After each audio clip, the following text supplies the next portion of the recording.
This is Kendra. And this is Brianna. Welcome to Camp Comparisons. Where she's in one camp and I'm in the other.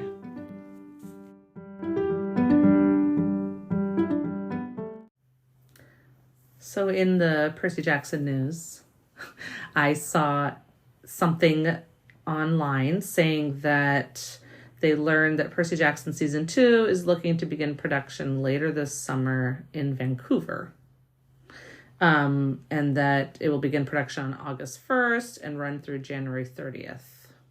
I don't know where it was some sort of like news thing online, so I don't know where they get their data, but it's very exact. That does really sound like it will be ready next fall. Yeah. So that's the shooting time, which is great. But then there's the editing time. And it's not just editing, it's also all the CGI stuff, which has to happen, post-production. And stuff like that. But it's cool that they're, ready to start filming. That's great. Yeah.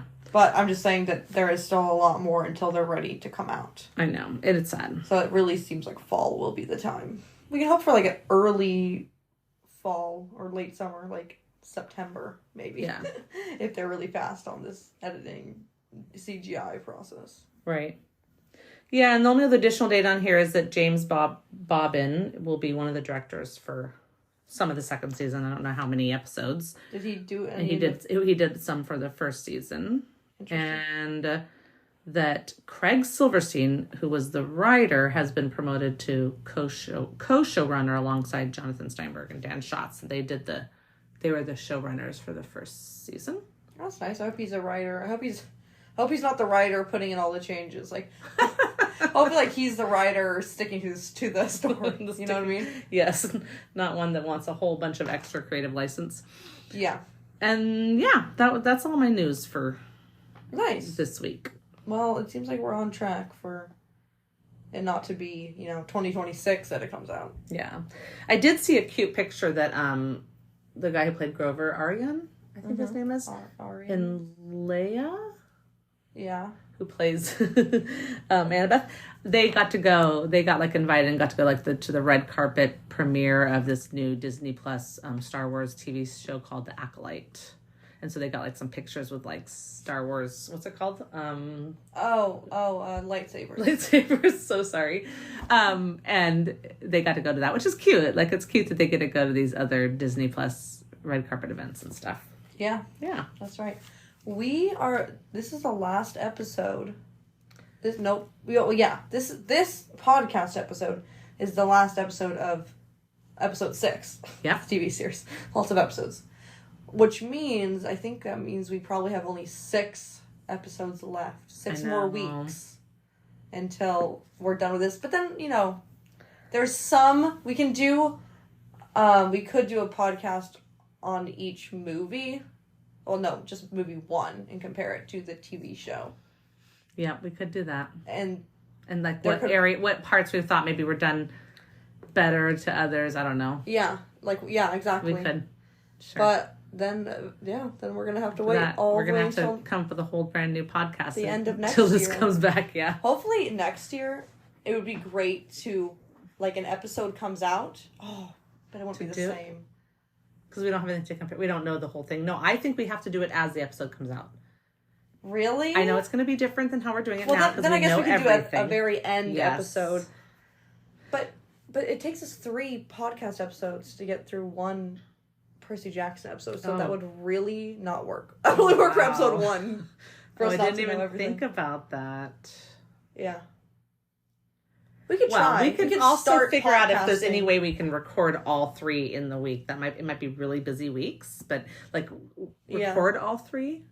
And then that means we would slowly release them. Yeah, I don't know. I guess we should probably figure that out. Fall? Not while we're recording. Fall is a very busy time for the 2 of us. It really is. I don't think we can do that, but we'll see. We'll see. We'll see what we do. It's going to be fun. It's going to be crazy not doing this every week, though, for a bit. Yeah. Unless we start a new podcast. I don't know. You know what I want to do. Harry Potter. Yes. I have the best concept, I think, for a Harry Potter podcast. All right. Well, back to Percy Jackson. Spoiler warning. Spoiler warning. We spoil this whole season and this whole book in every breath. We do it a lot. But if we get into big spoiler details of the next 4 books, we will give a proper spoiler warning. Or like half of our episode last episode. Yeah, there was 10 minutes. 10 minutes straight of one spoiler warning. The second they brought up Luke's mom, we had to delve deep into every single thing about Luke's mom. And that is book 5. Such a plot thing that happens later. Because she can see the future. So, of course, it talks about the future. So, of course, we had to do this. Okay. Well, good. Yes. So, as a little recap, we covered in the last one, from the point that they split up in Lotus Casino, the talking between Annabeth and Percy about his dreams and also about Luke, then Grover having his whole little adventure, meeting Hermes, going to the restaurant that I was right about, and then talking to Hermes. And that ends there. Yep. And we are now starting with, so Percy's left Hermes. So yeah, we're starting with the lobby, where they kind of show up in the lobby. The one part we didn't talk about, back with Hermes, was Hermes being like, uh-oh, it's kind of already too late. And then Percy being like, what are you talking about? And then him looking at his watch. Yeah. And then we see him running through the casino. But then we know that they actually did have a longer conversation right there that was cut out, because he references 2 things that Hermes said to him that we didn't see on screen, which is one saying how the time magic worked, and like the reason why they can't feel the time passing is because of the lotus flowers, which are pumped through the air. Yeah. So Hermes tells him that, and Hermes also tells him there's something you have to do before you leave. Hermes also tells him it's Thursday. And he also tells him it's Thursday. Because Percy shows up, he looks in like almost horror at the front doors, which confused a lot of people, by the way. A lot of different podcasts I listened to, they were like, when we saw that, we were like, why? Is it the person coming in the door? Like, they thought something was going to happen. Like, they were a little confused there because there was so much attention on that. But what they were showing was that it was dark outside. It was a different, because they arrived there. We talked about this. It was either midday or mid-afternoon when they arrived at the casino. Mm-hmm. When they let out the animals, it is broad daylight. And Annabeth says that it feels like they've only been there for 20 minutes. So obviously in 20 minutes, it couldn't have gotten dark. Yeah. So she, who goes to the doors first, before Percy gets there and tells her about Hermes. Yeah. Has already noticed that time has passed. Now, she doesn't realize it's been, what I approximate is 2 days. Because I think it was Tuesday when they arrived, maybe Wednesday. Yeah, because he says we've been here for days. That's all he says. And then he says it's Thursday. Well, so we know that. In the conversation with Luke, they talk about what happened Saturday, Sunday, and Monday. But did they mention what happened on Tuesday? I think it might be Tuesday. Or maybe they say, because I think it's Aries on Monday. Yeah, because they're talking about the day before, which is Monday. Yeah, so I think it's Tuesday. Okay, smart. Which means it's been 2 days. It's been 2 days. So and it's the end of Thursday. And the solstice is that night. Is that evening, yeah. That evening, yeah. So when Percy's talking to Annabeth at the door there, he says that they still have time. But then when they show up when he shows up like in this water talking to the Nereid, whatever. Nereid. She says it passed earlier this evening. So in that time spent finding Grover, which is why I think that Hermes didn't say, go find your friend Grover. He just said, there's something you have to do before you leave to make it take longer so that little bit of chance they have is just taken away. Right. Genuinely, I think that's why he like vaguely hinted at it. Man, Hermes. Yeah, he's being the worst. He's being the worst. So there's that scene. He's like, there's something we're supposed to do. And then he's like confused, and she says Grover, and he says, who's Grover? Right. And I was like, oh my goodness, he forgot Grover. Like, I didn't think that was going to happen at all. Me so neither. It surprised me when that happened. Me too. Okay, sorry. So right before that, she's like, well, that's why I don't feel bad about picking his pocket or selling his keys or something. And then Percy has that really cute little, man, you're cool look on his face. It's like a perfect, like, I like you look. It's so cute. I actually have one more thing to say about this that I did not realize until this last time going through it. I realized that them, quote, knowing about how the casino worked the second they walked in actually didn't help them at all. Right. So as much as like we're like annoyed that they seem to know everything the second they show up somewhere, in this case it actually did nothing for them. Yeah. Because they just thought, okay, we know what lotus flowers are. We know the Odyssey story. But that's all they knew. They didn't know that time would pass quicker at all. They did not know anything about the time thing. And they didn't know that it was being pumped through the air and that it didn't matter that they didn't eat anything. So they ended up in the same exact trap that they would have otherwise. Except for that Percy and Annabeth never at any time forgot what they were doing. They just lost time. Yes, that trap. But they never forgot. But Grover did, yeah. Yeah, so they didn't know that separating was going to make him forget who they are. Like, I'm just saying, like, they just were lucky that they didn't forget, and that's only because they stuck together. Yeah. If they had all gone off in different directions, they would have all forgotten, all the time would have passed, you know? Right. Yeah, in a way, I can see someone being like, are these kids that dumb? Like, do they know their Greek history or not? Like, come on, guys, they are going to know this. I can see, like, in a lot of those cases with Medusa, like, I mean, Medusa was kind of obvious, even in the book, and whatever, you know? So I can see someone being like, oh, come on, they're not that dumb. Especially, like, Annabeth.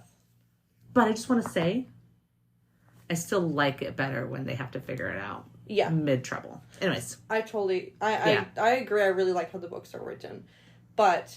I was just kind of saying that in this case, they actually don't know anything. Like, they don't know enough. They know some, but not enough. But it doesn't help them. They know it's a trap at all.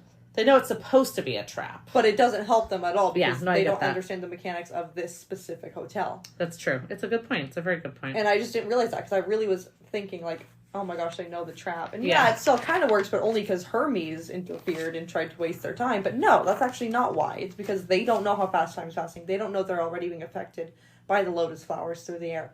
And they don't know that if one of them separates, they're going to forget everything. The quest, their friends, everything. Right. So, in the end, they don't really know anything. And it still happened the way it was supposed to happen. Exactly. Except for the fact that Hermes was there. Yeah. Which doesn't make any sense and was unnecessary for the plot. But it's fine. I mean, unless you want to introduce sympathy for Luke. That's true, which does seem to be their plan. Yeah.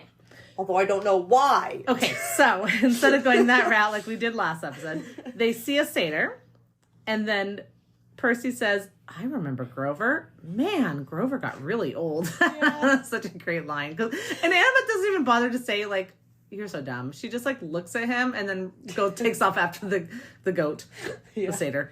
And so, yeah, so then they chase him down. And I guess he must tell them something about where Grover is because next thing you know, they're at Grover.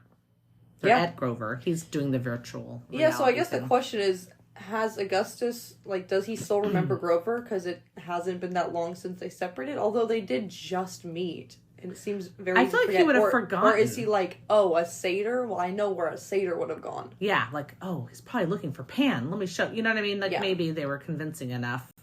Why he saw them and ran... Well, he ran the second Grover saw him, too.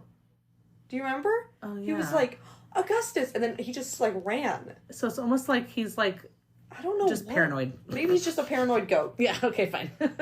Yeah, but the running this time was a lot more dramatic and very funny. Yeah. Very funny. Yeah. At the very least, Hermes did help them remember Grover, even if it was for his like still bad reasons or whatever. But I think he genuinely didn't want Grover to get stuck there. Yeah. Grover was also Luke's protector. That's right. So. Something to think about. And he did protect him. Yeah. He did. That's something to think about. Yeah. In this scene, Grover has forgotten them. Yeah. So they like take off his thing and he was like, he's like something, but he says something like, I was almost there. I was so close. Oh, right. And you can totally tell that Percy is a gamer in this answer because he understands so completely what Grover is thinking this point. He's like, I know. I hate it when someone does that to me. And you can see that total like compassion for the fact that he's like, doesn't matter. His game.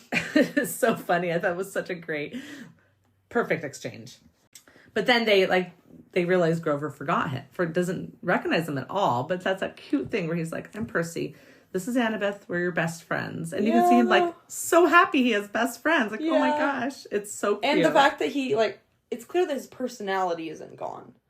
Or like he might have forgotten them, but his personality is still there. Yeah. Which probably means that Augustus was always a paranoid goat. Good point. Because he's like, a quest? That sounds awesome. Now, Book Grover might not react that same way. No, Book Grover would have been like, no, sorry, leave me here. Yeah, he's like, a quest? I'm good. Sounds dangerous. He'd only go for Percy. Exactly. So he definitely still has his personality because he's like, oh yeah, a quest. That sounds fun. Like, will it be dangerous? I don't know. But like, let's go. Yeah, he still has to fend it out. Yeah. So we have it. Obviously, we know this is different in the book because they're just all playing games. And then what happens is Percy's the one who starts to figure out that something's going on. He's like playing with this guy named Darren. Yeah. And man, we didn't get Darren. No, we Good didn't. old Darren. He was from the 70s. And Yeah. he looked like he was from the 70s. And he said things like groovy. And Percy was like, this is a little odd. So then when he asked him what year it was in not Grover, Darren says it's 1977. He's like, huh? So he starts going to different places and asking them questions. And they're like, 1985, 1993. And then he goes, wait a second. It's only felt like a couple hours, but how long have I really been here? So he starts getting concerned. Because he's asking them how long. He's asking the oh, yeah. They all hotel. claimed they hadn't been here very long, a few days, a few weeks at most. They didn't really know, and they didn't care. So he's like, oh, no. Yeah, and they start getting annoyed happening? at him. Like, the more questions he asks, they're like, dude, like, let me just get back to what I'm doing. Yeah, because they were obviously, they're like almost in very a trance. They're not just forgot. They're like in a trance. So yeah, it's just like more games, more they're just stuck in doing what they're doing, and they don't want to be doing anything else. But he is having a slight problem with his memory because he's like, okay, I know we're supposed to be going to Los Angeles to find the underworld. And he's like, oh my gosh, for a second, he forgot his mom's name. And that's like, what scared him. And he's like, oh my gosh, yeah, we really need to get out of here. So he finds Annabeth's. He's trying to get her out of there. She's like, not interested. She's like, I'm in the middle of something. And he's like, come on, the underworld, our quest. And she's like, oh, come on, Percy, just a few more minutes. And he's like trying to tell her, like, there's people here forever. And she's like, so can you imagine a better place? And then he goes, spiders, large hairy spiders. And then her vision cleared and she goes, oh my God, how long we've been here. So I thought that was really funny how spiders gets her out of that. I feel like someone used that on Ron at some point in the Harry Potter series. Sorry. And I don't know if it was to clear his head or just to like purposely scare him or something, but I feel like there is some scene where they yelled spiders to him. Yeah. So then they go to look for Grover. See, they didn't forget Grover, but they're just going to look for him. Right, because they didn't forget each other. Yeah. I mean, yeah. And he's doing that, game that I mentioned last one, like where he's the deer, like shooting down hunters, So funny. And they're trying to get him out of there. And literally, they didn't even have a conversation with him. They just took him by the arms and dragged him away. Yeah, I guess they think that he has much less resolve than them. They're not going to have a conversation. It's just not going to work. Let's go. And nothing they say is going to make him want to come. Right. So they're just like, we're just going to physically drag him out. Yeah. There is this kind of funny scene because when they walk in, the bellhop, the Lotus Casino bellhop, gives them their keys to the room or the card and says it's use it for whatever. It's also loaded with money or credits for all the games. Yeah. So when they're leaving, he's like, "Well, now are you ready for your platinum cards?" Yeah, and they're like, "No, we're leaving." And he's like, "That's such a shame. We've just added an entire new floor full of games for the platinum card members." And held out these cards, and Percy's like, I knew if I took it, I would never leave. I'd stay here, happy forever, playing games forever, and soon I'd forget my mom, my quest, and maybe even my own name. Anyways. Yeah, so he's thinking eventually he would forget Annabeth and Grover. He would forget everything. I'm just saying, he seems to think that there is a point. Yeah. But that point just hadn't happened yet. Because we talked about last episode how, it's funny that Grover forgot them, because in the books, they do not forget each other.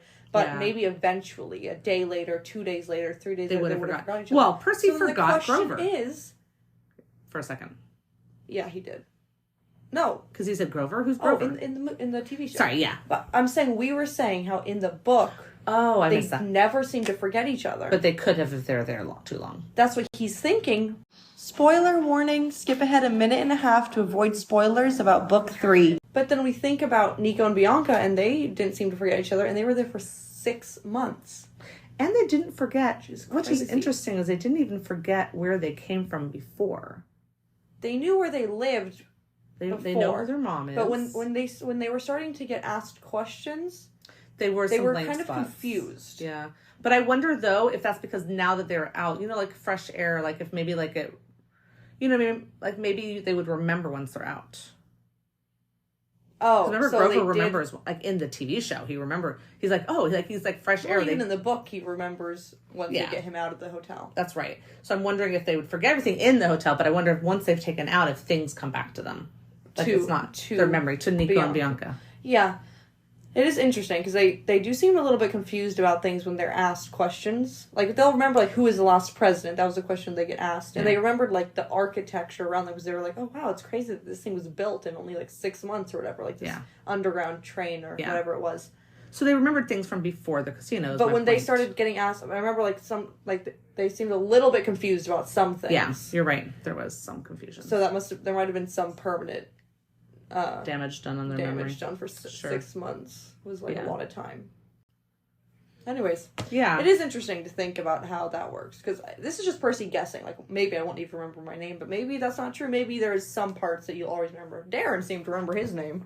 Otherwise, how do you know what his name was? He's been there since 1977. Yeah. So maybe you wouldn't forget your name. That's true. That could have been a slight drama on Percy's part. Or the people you came with. Maybe those are things you don't forget, but everything else you do. Yeah. Yeah, they do mention they get outside and it feels like afternoon, which was like the same time, but he realized the weather was completely different, so they ran over. Oh, and suddenly Aries' backpack is over his shoulder, and he was just like, I don't have it. He threw that away in the hotel. And he's like, I don't have time to think about this right now. I've got other problems, because he goes to the newspaper and finds out. First of all, the year was the same, and he's like, thank the gods. Yeah. Then he realizes it was June 20th. They end up being in the Lowe's Casino for 5 days, and they only had 1 day left to the summer solstice. So that's different, obviously. Because in the TV show, they thought they were only there for 20 minutes, but here they were there for a few 2 hours. Okay, so 2 hours. It felt like a couple hours, and it ended up being 20 minutes 5 is days. A day and a half. 2 hours being 5 days is pretty on track. It's a similar rate. It's pretty on track. But in this case, they still had time for the quest. So that we know that's different. That's definitely the difference in this whole thing, which we'll talk about because we haven't really got there in the show. But one thing that I do want to say is, like, so we go into now the taxi cab thing, and I just wanted to say that is similar because they do take a taxi. Mm-hmm. And they use that card. And not the platinum card, but the first card. The first card they had to pay for the taxi. And it, like, when he, like, swipes it through the taxi thing, it, like, comes up and, like, I forget, like, it says, the lights flash, and then finally an infinity symbol comes up next to the dollar sign. I'm sorry, but if I was a cab driver, I would not be like, I wouldn't believe that. This makes perfect sense. I would be like, this machine is broken. You're a scammer. Yeah. Well, and this is also a child's book, which has a lot of humor. So there you go. I know.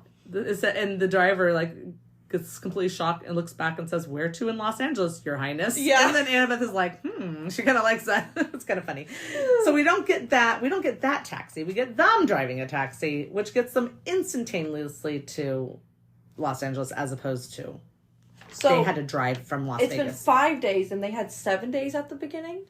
Or did they have 6 days? They have 1 day left now. Okay, so instead of having they drive a few from hours Las Vegas, left, which is like, I don't know. I want to say it's like a 3-4 hour drive. Yeah, it can't be that long. People go back and...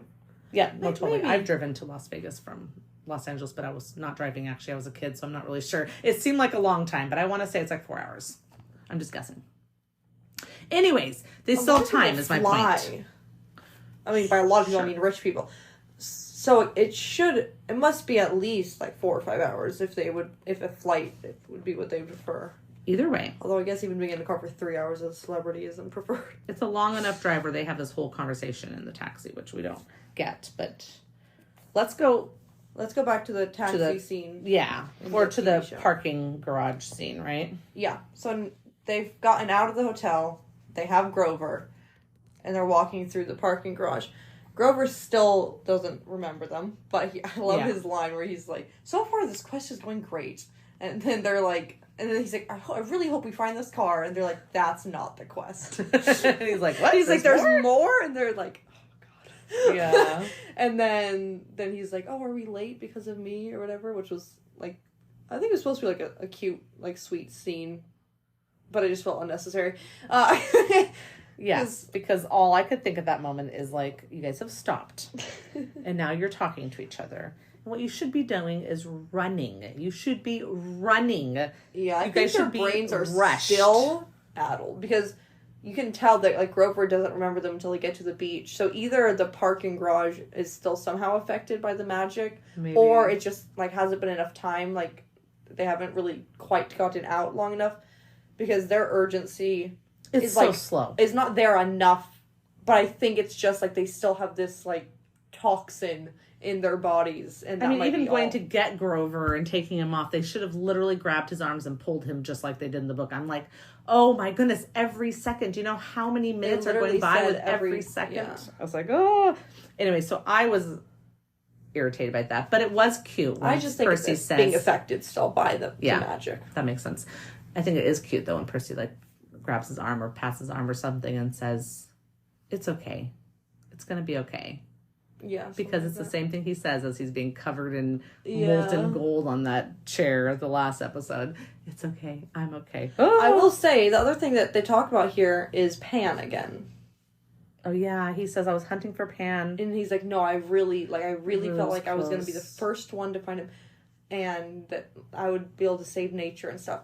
Kind of his life goal. Yeah. And this is not like I love, it's like almost every episode, if not every episode, that it gets brought up that he wants to be a searcher, that he wants to find Pan, that this is his life goal, and this is his passion.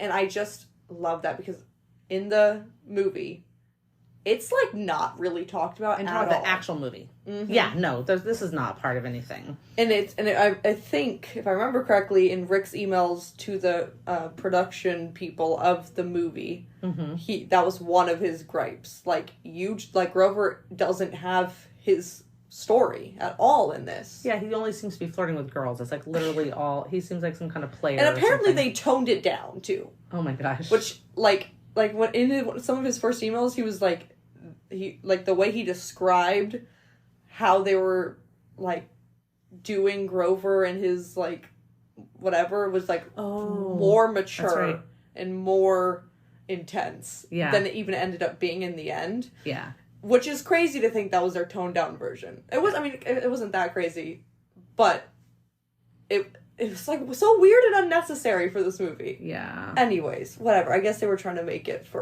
clearly targeted for older audience than 12-year-olds. Yeah. But it was just so weird.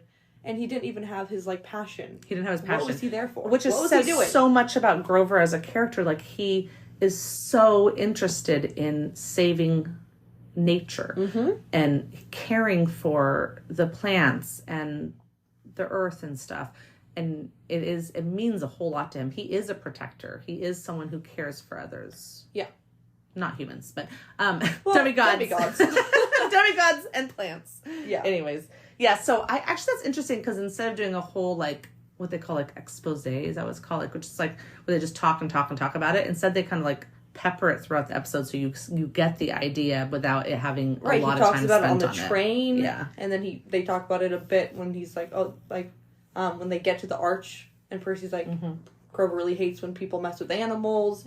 Like, it's just been slowly brought up so, like, without a doubt that this is his thing. Right. And just the way he talks about it, like, it's just perfect. And I'm just so glad that it's being brought up enough and that it's clearly a main thing that's going to be important going forward. And I'm like, thank God. Yeah. A couple random thoughts in this parking lot. One, I love how there's all these different style cars. I did not even notice that. Oh. There's like cars from all these different eras. All different eras in there. Oh my gosh. I didn't notice that. That was really cool. And two, I just have to say, like, I'm confused, and this is totally unnecessary, and I don't have to be confused, and it's really not important at all, but, like, there's obviously cars driving around in this parking. I mean, not only do we see the one that almost, like, runs into them, but you hear one driving around, you hear, like, the screechy sound of parking garages. And I'm like, they must be arriving. Because nobody leaves. This parking garage has to be huge if no one ever leaves. I know, and it doesn't look that busy. Like, I feel like there could have been a lot more. I feel like they should have had a lot more cars in there, and they should have been, like, covered in dust. Like, I feel like that could have been a lot more. Can you get dusty in a parking garage? Like, you know, like most sitting there for yes. Most dust comes from like. Well, the parking garage is open to, but also just driving. A lot of people walking through all the time. There should be dust. All right. I don't care scientifically how that works, but I still think there would be dust if they sat there for a long time. Yeah. It's not a tight, like there's it's open to the air. Dust particles fly around.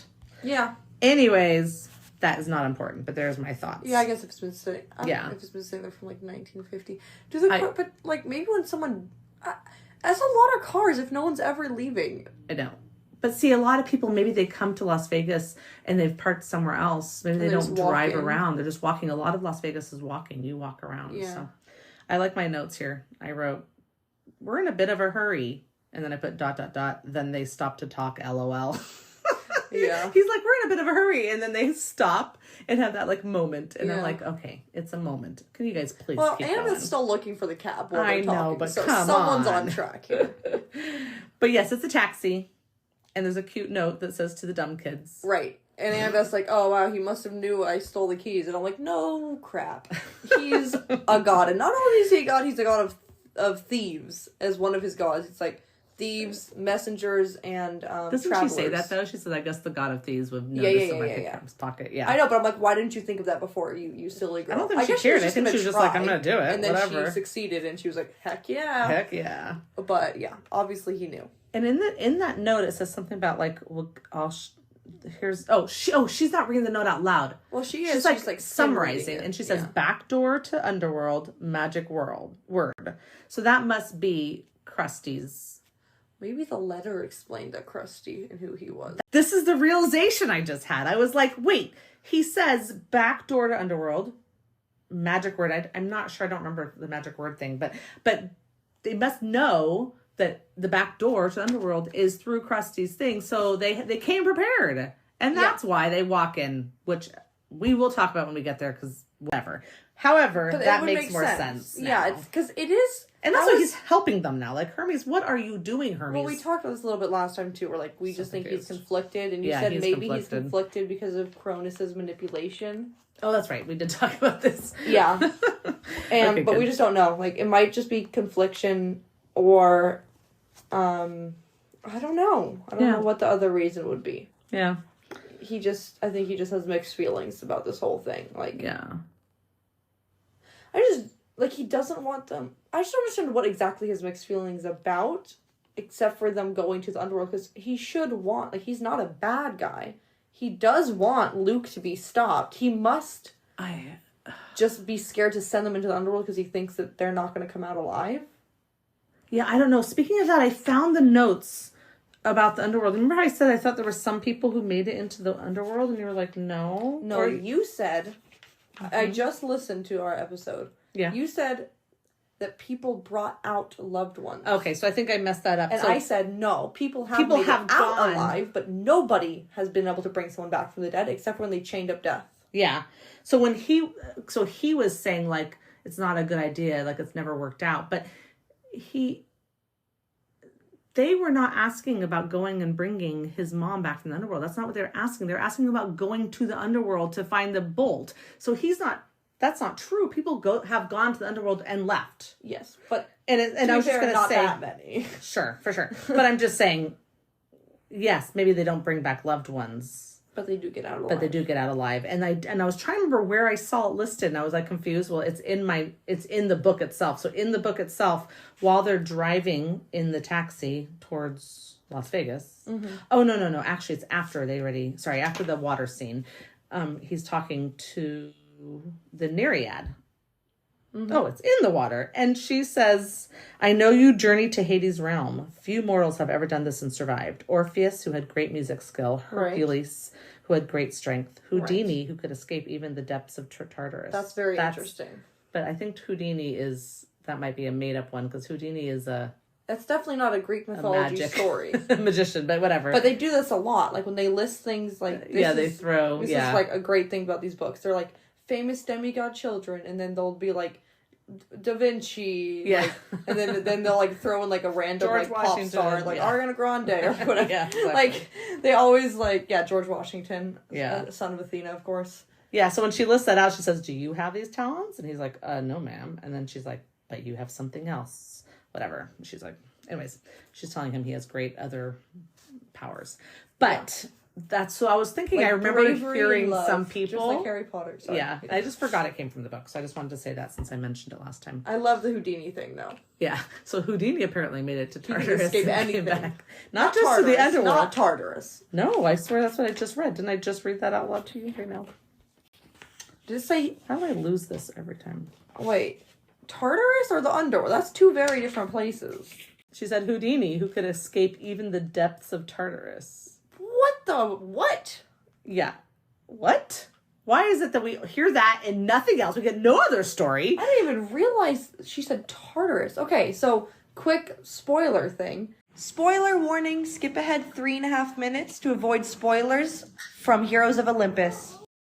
I genuinely thought that when Percy and Annabeth ended up in Tartarus, that they were the only ones in the history of ever, especially not a monster. I mean, the only non-monsters who had ever gone to Tartarus and come out alive. Mm-hmm. Because it is, like, basically impossible. Like, the entire environment... Nico had. That's... Tartarus? When does it say that? He sends Bob down there to save them, but he doesn't show up. I don't know if he went down there. He might just know a lot about it. I think that he was found down there, and they found him. Remember the whole scene where he ends up in the jar with the...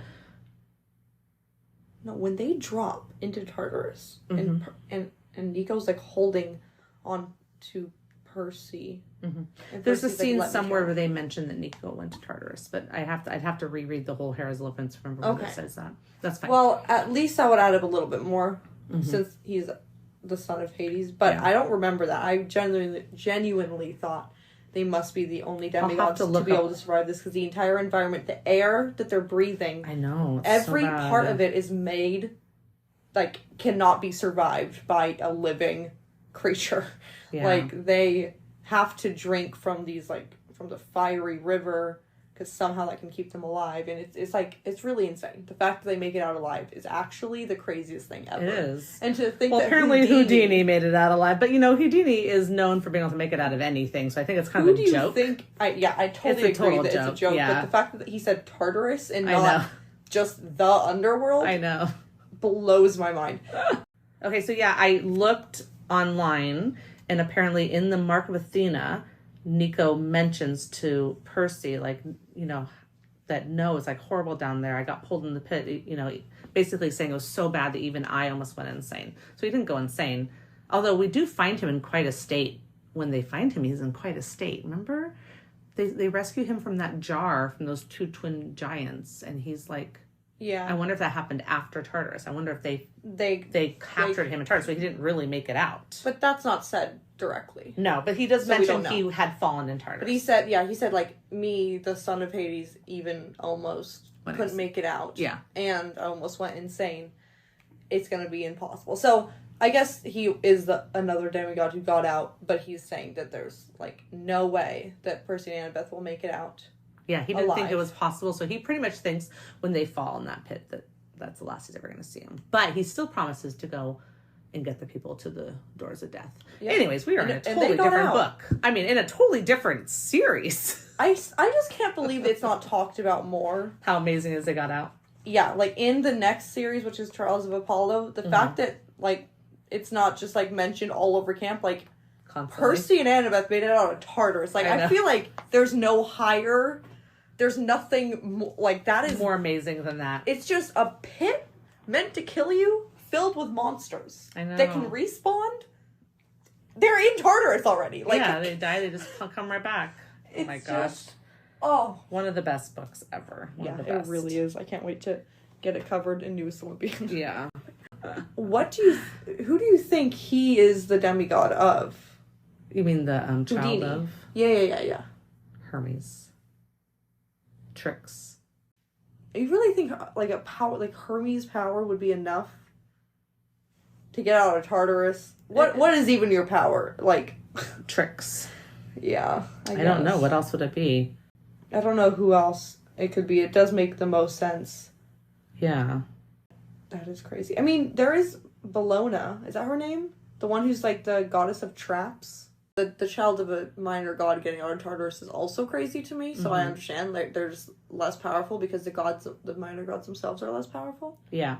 Although Ethan Nakamura is quite powerful. He is. No, I think the minor gods are powerful too, and I don't know the minor gods enough. There is a minor god of nets. Oh, her, yeah. So it's like Britomara. That's who I'm talking about. Not Bellona. Bellona is the one who's Rhaena's mom. Okay. Anyways, a Roman goddess. Her. The goddess of nets, she also does... It's not... I know she's called, like, the goddess of nets, but she also makes traps. Booby traps. And all kinds of traps. Yeah, she's a lover of traps, so I wonder if...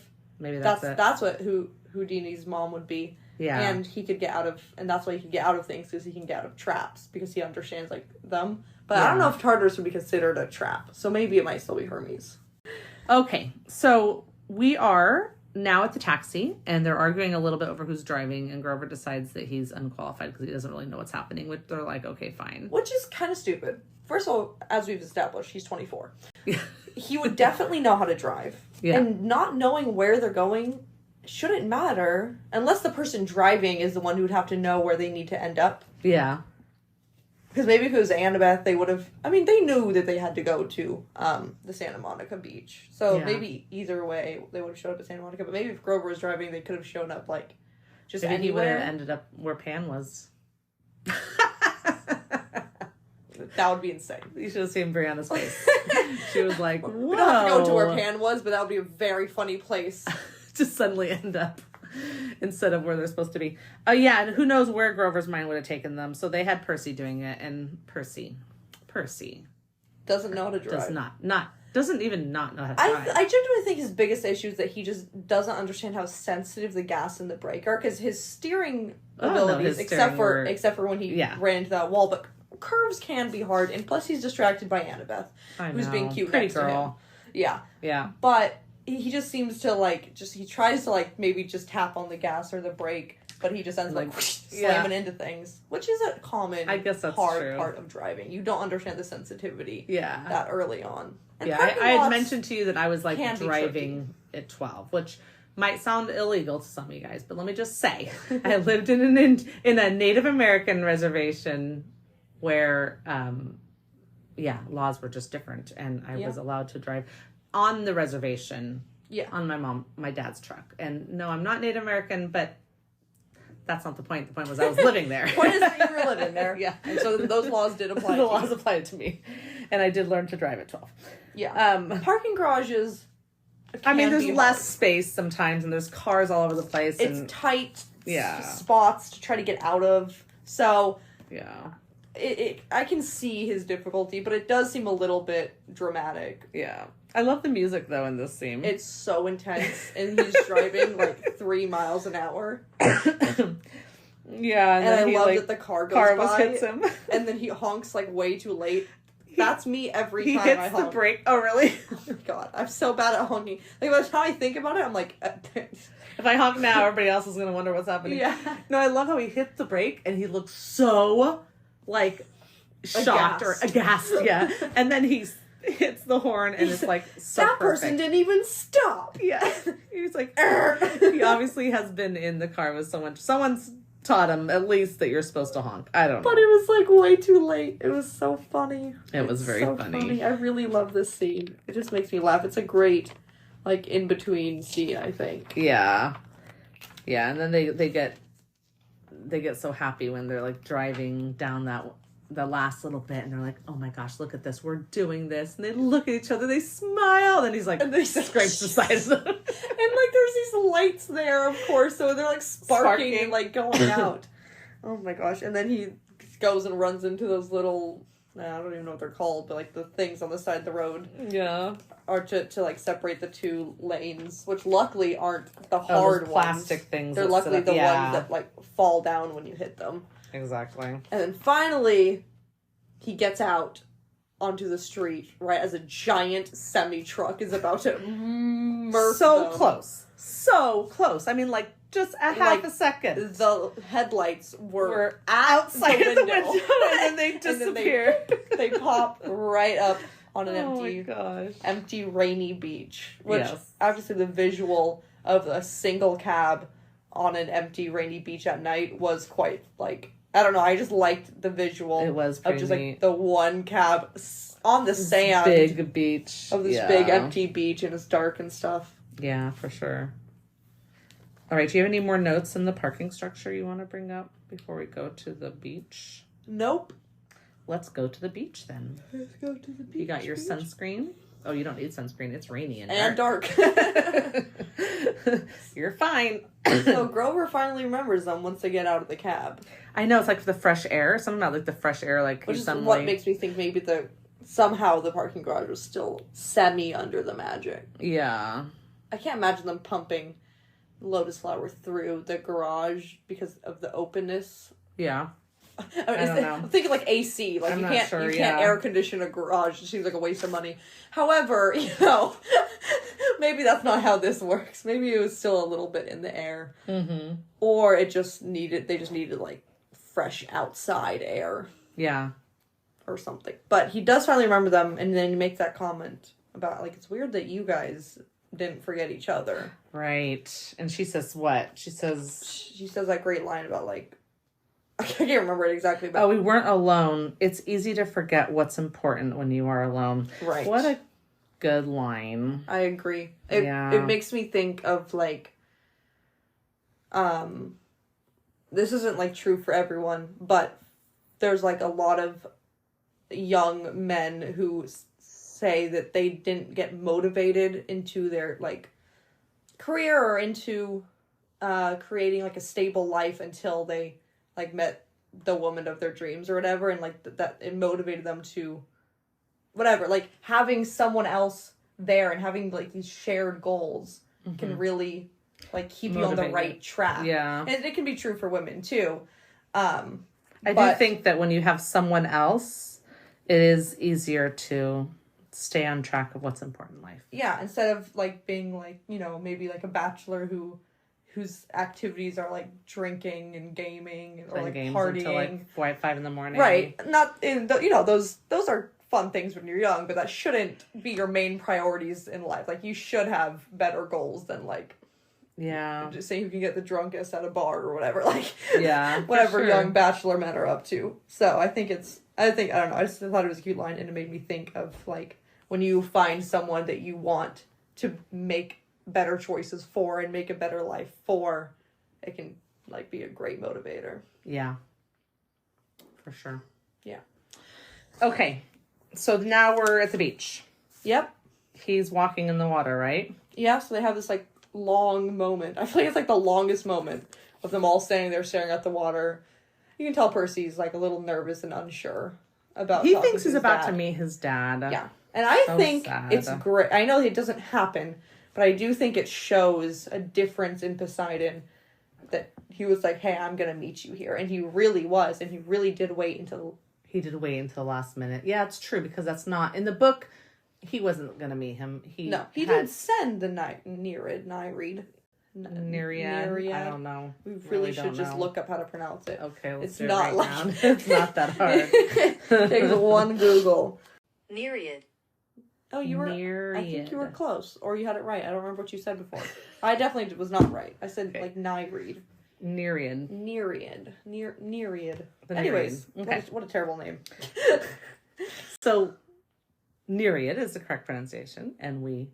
So Poseidon did send her. She didn't just, like, show up for the fun of it. He does send her to help, but he not wasn't going to show up. Yeah. So in the TV show, he was going to, and I think that Percy got that. He was there. He did try, but now, like she says, I'm sorry, he had to go. Like, he couldn't wait any longer, and it made sense. It didn't upset Percy. No, he's not upset about this so much as, like, when she says, like, it's not your fault, you should return to camp, and he's like, no. Yeah, but really fast before we get there, our first time watching this through, when they got to the beach, we still didn't know that their time was up.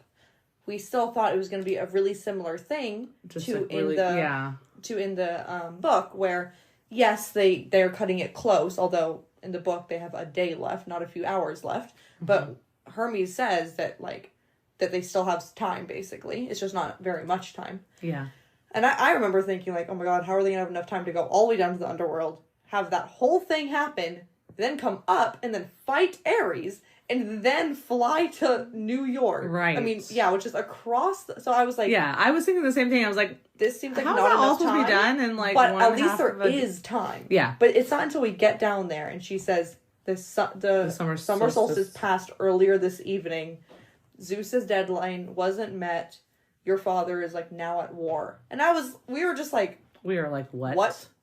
Like, excuse me? And I'm going to say that I still don't get why.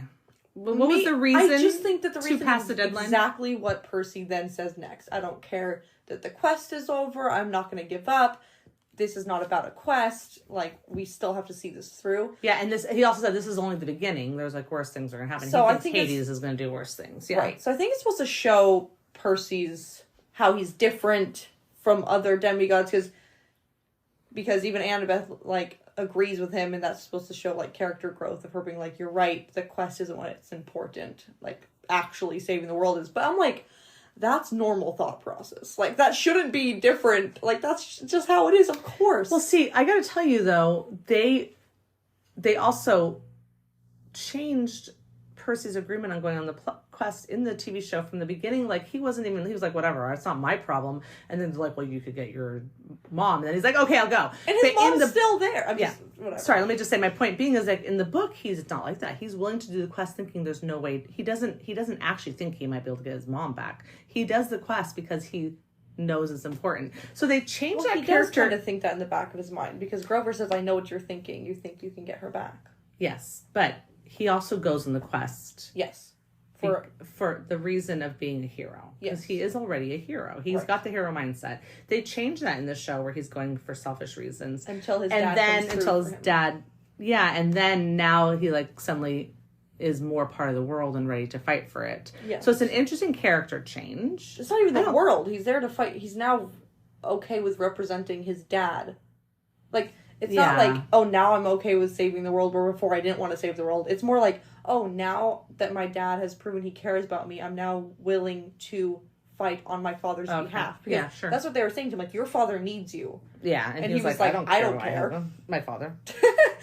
And he was like, I don't care about that. But now he's like, oh, now I do care that my father needs me, and I want to be able to help him. So it's in that moment, it still seemed like it wasn't even about saving the world. But now it does. And I think that's because the thing changed, where this is not just about a bolt. Maybe that's what he didn't care about. He was like, this seems like two brothers fighting. I don't really care. Oh, okay, fine. Now I'm on my father's side because he saved me. But then he was like, oh, this isn't just about a bolt. This is actually just the beginning. Mm-hmm. This actually needs to be, like, handled. Otherwise, it might be the end of the whole world. Yeah. The other thing is, they don't talk about, I don't know. Actually, I don't remember. But I think when Dionysus and Chiron explained to him the quest, I don't know if they explained to him how if these two go to war, it will basically be the end of the world. Or it could easily be. Yeah. Like, them fighting could wreak, like, so much damage on the mortal world. I feel like he gets that in the next episode. Or one of the next I feel like there's some reason why that is made clear, but I'm not sure. Or in the books, you see the storms happening, and that by itself is causing just, like, big destruction, and they're not even full-fledged at war yet. Yeah. The storms, you know. Like, yeah, for sure. Yeah, it's interesting. It is an interesting thing. I don't agree with the need to change the fact that they missed the solstice. I don't, except for it definitely got all of us book readers to react and be like, oh my gosh, what's going to happen? So there is that. It did give us something that we had no clue how this was going to work its way out. So fine, for that purpose, okay. It was like a cliffhanger for the book readers at the end of this episode, because of course we had to wait a week for the next episode, and we were like, you what? You did what? You did what? How did that happen? Yeah. And she does then say, okay, what belongs to sea always returns, and she gives him the 4 pearls. And again, all the book readers everywhere went, 4? But honestly, I felt like it was much nicer that they gave 4, because why would they give them only 3 when they know his mom is down there? Like, giving him 4 is like a nice thing. Because you'll fail to save what matters most in the end. Yeah, well, so that's the line of the quest, right? Not them caring. Like, it seemed to, like, show that they didn't care about his mom in the book. So I actually liked the fact that they got 4 pearls. I was okay with that. Some people I know were a little bit like, why? I agree too. I think it because of this, like, slight character change of Poseidon, it made way more sense. He's going to care about Sally. He's going to want to make sure that she gets out. Very much. So he gives 4. Even though we don't end up with 4. Yes. Still. That's not Poseidon's That's not the point. Yeah. Yeah, for sure. Okay. So the last thing about this scene that I have written down before you get into the book is that line about her saying, you're released from the quest, you should return to Camp Half-Blood. That's not how prophecies work. No. That's a good point. Not at all how prophecies work. And maybe she doesn't know about the prophecy, but it almost seems like she's giving the message from Poseidon. Right. And, like, he knows. I mean, come on. He's a god. Yeah, he should probably know about the prophecy that his son's a part of. But it's just not how prophecies work. The prophecy says that they're going to go to the underworld. The prophecy says they're going to find what has been stolen. The prophecy says that they're going to... That's right. It does fail say to that. save what matters most in the end, and then get betrayed by the friend. You can't just be like, oh, what a shame. That's not how prophecies work. If that was how prophecies work, no one would be in a prophecy. They would just be like, no, thank you. Yeah. I'm not interested in this one. What? Can we try the next one? I was just like...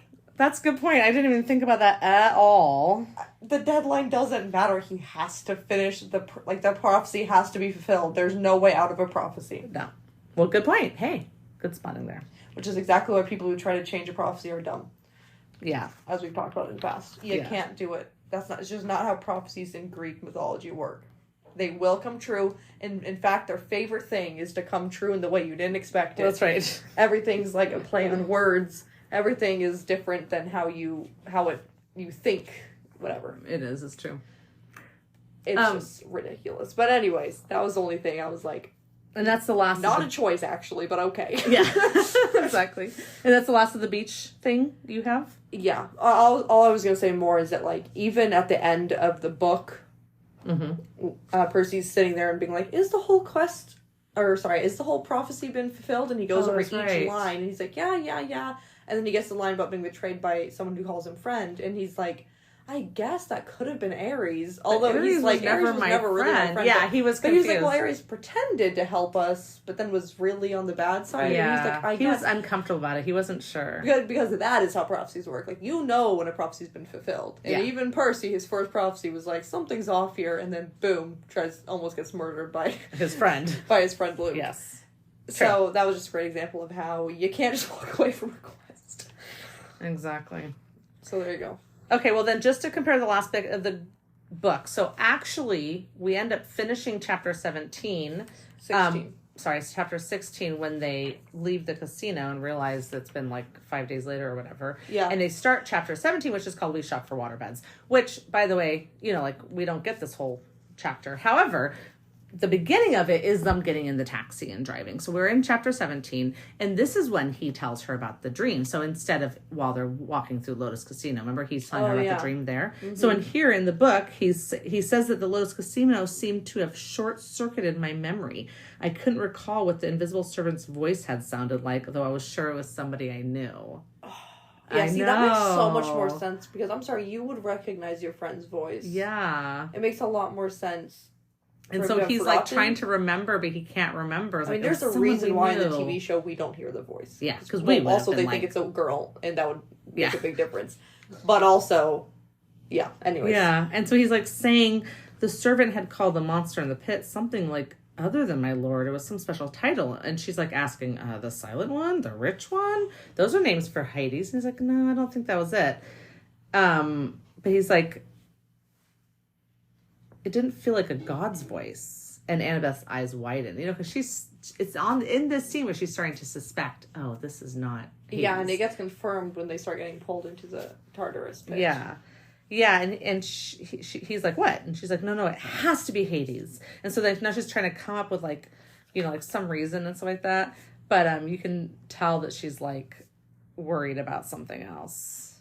So they're just like she discussing. Just doesn't believe that it could be him, but that is her suspicion that it is Cronus. Yeah, and he also says, but the thing in the pit said it was waiting for 2 items. If the master bolt is one, what's the other?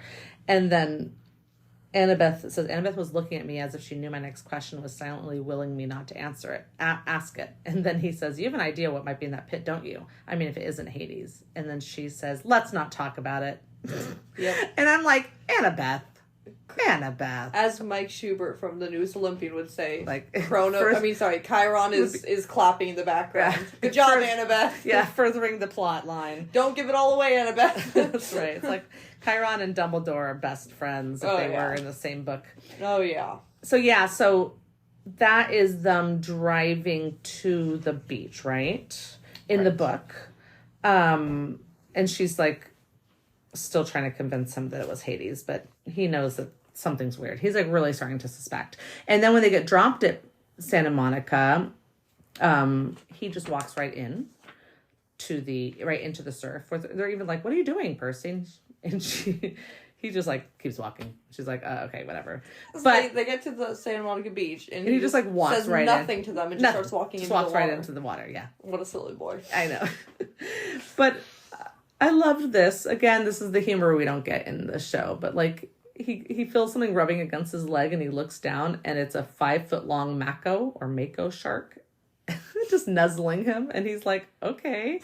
And then he touches its fin, and it like kind of like invites him to hold tighter, and then takes him off to where he meets the Nereid. That's cool. So like I was like, so cute. Could we not just get a little cute something in the water in the show that like love rubs against him and like all sea creatures. I know he has such great interactions with sea creatures, and we didn't get it, but there you go. But I mean, come on, book 3.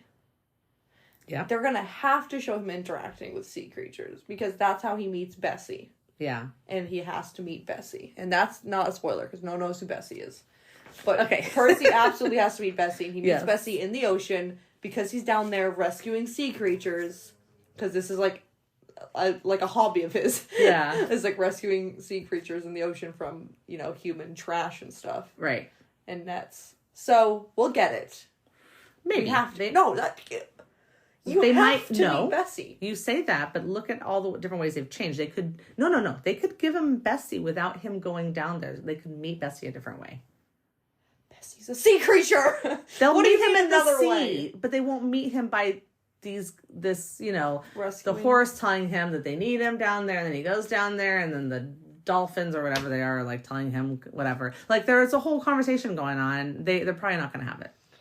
I know. I'm with you. He doesn't have to have a conversation with them, but he has to go, because the whole thing is that he has to rescue Bessie. That's why Bessie loves him. I think you're right. I think they will rescue Bessie. They just won't have that whole... But how does he know that Bessie's don't know. there? He's just taking a swim?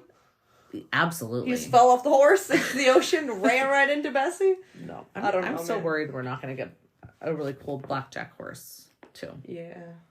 I guess we'll see. Anyways, so the last thing is this is still in chapter 17. He's talking to the Nereid, and here's something different. He says, if my father's so interested in me, why isn't he here? Why doesn't he speak to me? So yeah, so Percy in this book is being sassy Percy, and he's irritated his dad, where in the TV show, they've now given you the idea that his dad does care. So they kind of up the timeline faster? Yeah, Percy's still, even after he meets him at the end of this book, he's still like unsure what to think about his dad. Yeah. So I feel like later in other books he's like, oh yeah, my great dad, I met him one time. Like he's always a little bit bitter until like maybe way closer to the end where he kind of understands more. But then even then, at the very end, kind of gives into it. He makes the demand from the gods, like, be better parents. Yeah. So he still isn't really over this. Yeah. So that was different that he said that. And then she does say that thing. She says, like, oh no, he's like brings up, what do you mean? You said like not to trust the gifts. And he's like, what gifts were you talking about? And she says, goodbye, young hero. You must listen to your heart. It's like, Chiron is also clapping. Yeah, exactly. What are all these underwater people? Underwater clapping. Oh. Anyway, so that kind of is where we leave. Like, I mean, he comes back up in the show. Does he come back out of the beach and say something to Annabeth and Grover at the end? It just ends with him still in the water. Okay. So I don't know I forget how we start the next episode, but if this last part of this chapter, he walks out and says and explains what happens and shows them the pearls. And then Annabeth says, no gift comes without a price. And he says they were free. I'm like, Percy, that's not what she means. You are not understanding this. And then she says, there's no such thing as a free lunch. That's an ancient Greek saying that was translated well into American. Was there a price in the book? Just that he couldn't bring his mom? Was that the price? I know. I don't know. There was no price. He didn't have to sacrifice anything to use them. Well, he kind of had to sacrifice his mom. Well, he had to sacrifice one of them, and he chose his mom. Yeah, maybe that's all it was. Anyway, so that but ends that part of... Oh, I guess they didn't think that... That's right. That's right. That's fair. Okay. Yeah. No, this is not related. Okay, right, chapter 17 there. Sorry, end 16, beginning 17. Okay. And that is the end of, what is this, episode 6? Yeah, and we didn't do this last episode. But the question we're supposed to ask at the end of every episode. Oh. Is what was your favorite and least favorite scene of this episode? Wow. Which we forgot to do. That's because we are professionals. Yeah. Professionals. Favorite thing and least favorite thing of this episode? Scene, but yeah, sure. That's what I meant. Well, yeah. Same deal, right? Same deal, offer.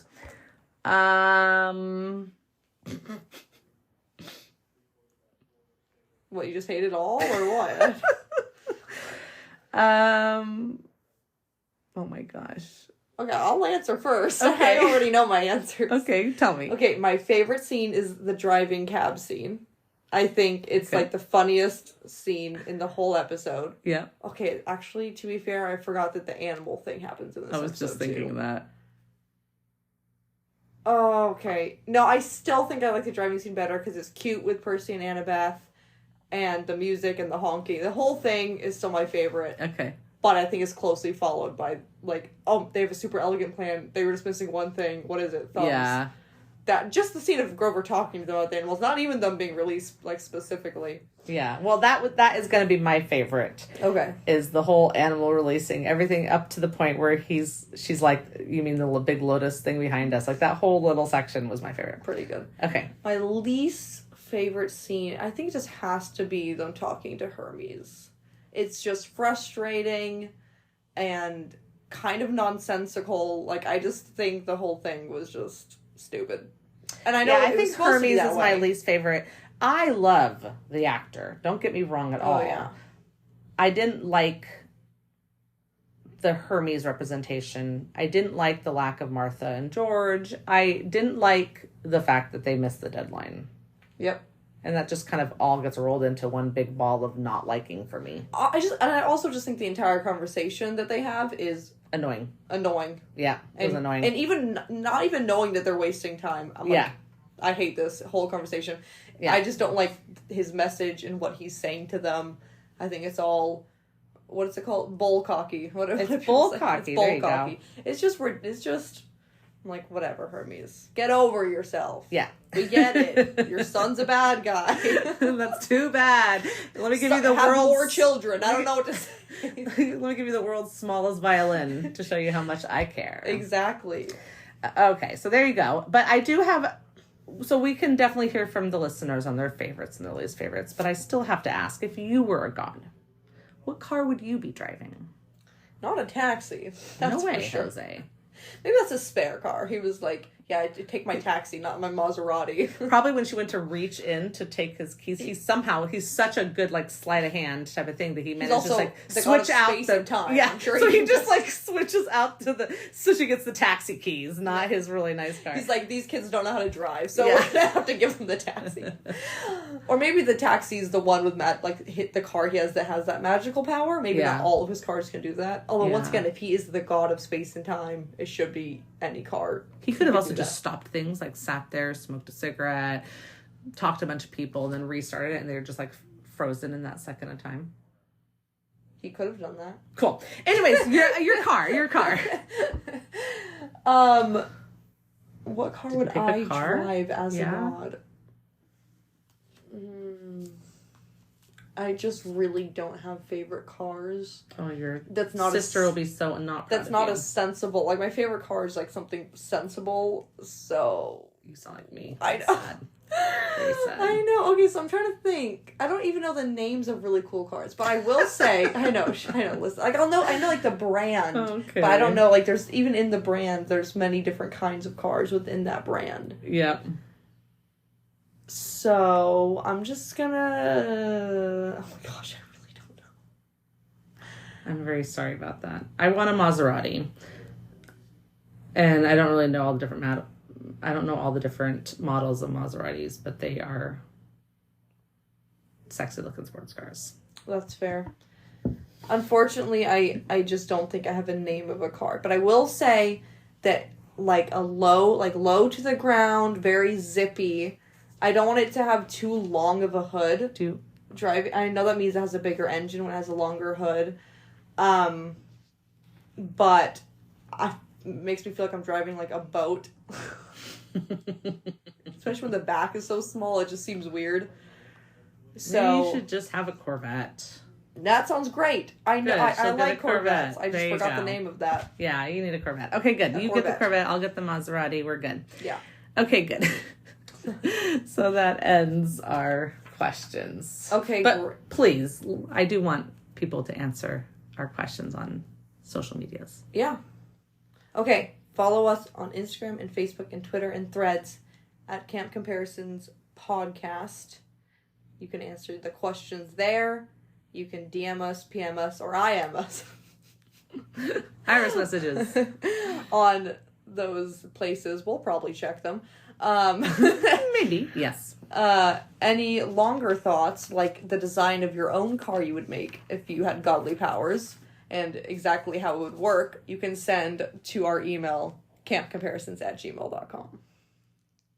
Exactly. All right. And don't forget to tell your friends about us. And also don't forget to rate and review and whatever you do to podcast on your podcast app. Mm-hmm. Yeah. Okay. Until next time. See you at camp. Bye. Bye.